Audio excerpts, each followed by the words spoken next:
It was a hot summer afternoon in the small town of Kumbhalgarh, Rajasthan, where time seemed to crawl slowly. A young photographer named Ria had traveled from Jaipur to Kumbhalgarh in search of unique, lesser-known spots to capture. She'd heard rumors about an ancient, forgotten graveyard on the outskirts of town, one that hadn't seen visitors in decades.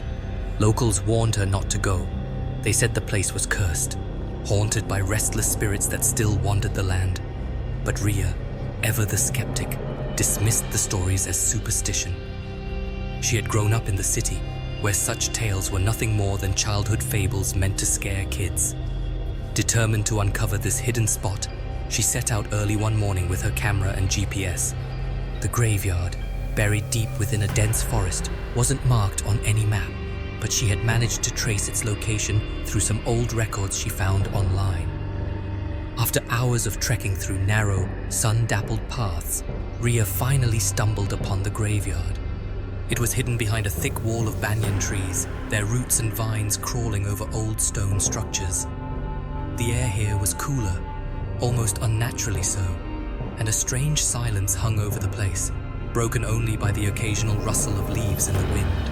The graveyard was in ruins. Broken headstones, many of them with inscriptions in Sanskrit and Devanagari, lay scattered across the ground. The names on most of the graves had been worn away by time, and moss covered almost every surface.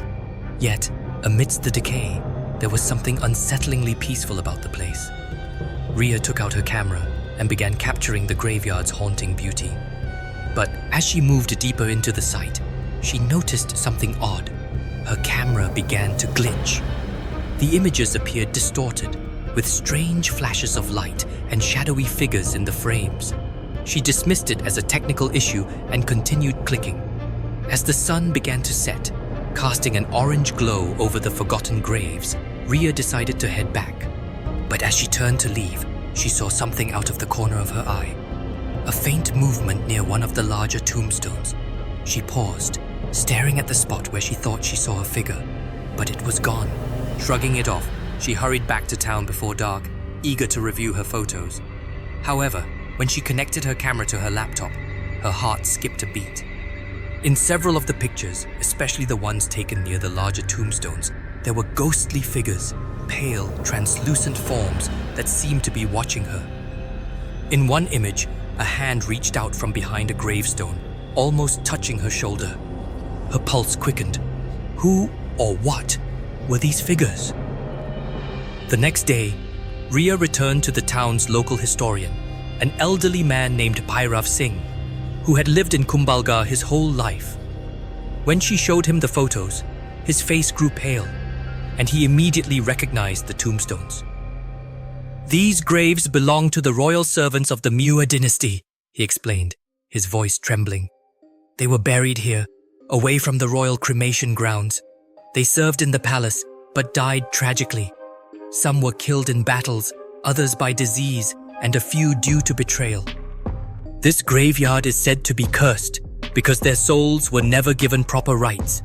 It is believed they still wander, waiting for moksha, the release from the cycle of rebirth." Ria's curiosity was piqued, but fear gnawed at her. The historian warned her not to return to the graveyard, but Ria couldn't resist the mystery. She needed to find out more. That evening, she began researching the royal history of Muir. She found stories of treachery within the palace walls, servants who were falsely accused of conspiracy and executed without trial. According to local legends, their souls roamed the graveyard, seeking justice. Against her better judgment, Ria decided to go back to the graveyard one last time. She arrived at dusk, armed with her camera, and headed straight for the larger tombstones, where the ghostly figures had appeared in her photos. As night fell, a cold wind began to blow, and the air felt thick with an invisible presence. Suddenly, she heard it, a soft whisper calling her name. She turned around, but there was no one there. The whispers grew louder, filling the air with sorrow and anger.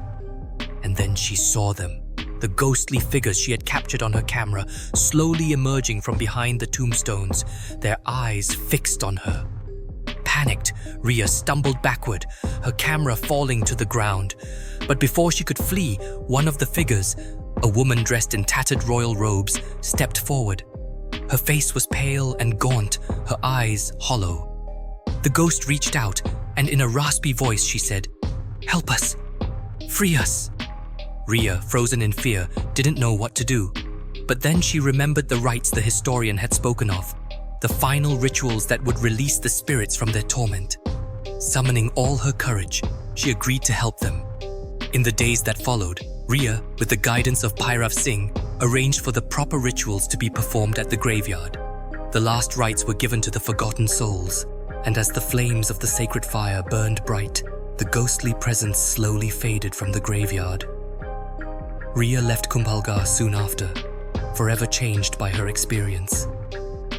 She knew the spirits had found peace, but the mystery of their tragic past would remain buried in the forgotten graveyard, along with the secrets of the Muir dynasty.